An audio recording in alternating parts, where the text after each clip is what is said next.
can tell you that there is a lot in the Ramayana from which we can learn. You cannot find a better example of the striving for rules, for creating a system which is based on good conduct, than you will find in Ramayana.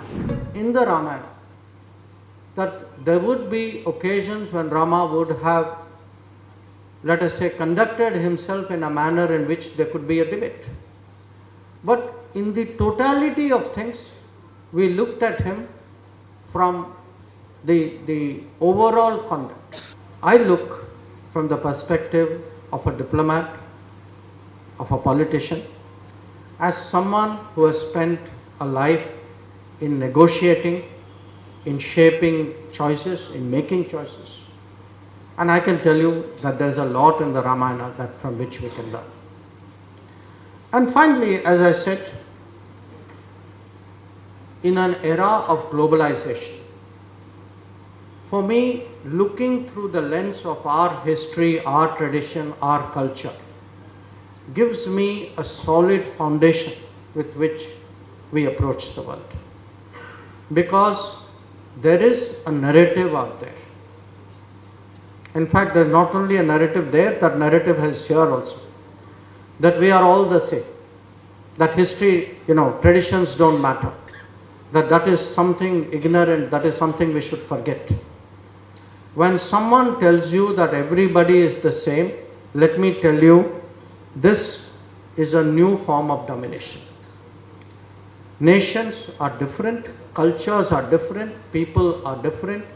We all have traditions, culture and heritage to be proud of. And Viksit Bharat, Atmanirbhar Bharat, a Bharat that will shape the world, can only forge ahead if we always remember who we are. So let me share with you the idea, what did the Ramayana teach a diplomat, a foreign minister in office? Ambassador Srinivasan sir is sitting right in the front row. So I started my service under his training. So he will confirm. Today there is a big talk about what is called a rules-based order. Rules-based order means that there are 190 something countries, but when they deal with each other, there must be some rules, norms, organization.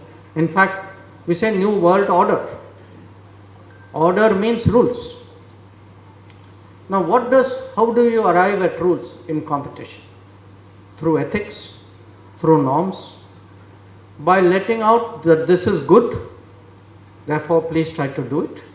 This is not good, so please don't do this. Now, you cannot find a better example of the striving for rules, for creating a system which is based on good conduct, than you will find in Ramayana. In fact, we associate Lord Rama with good conduct.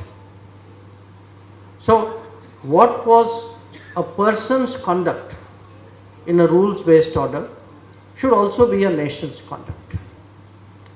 So, you might say, maybe our foreign minister suddenly has got very principled and he's forgotten very basics of statecraft.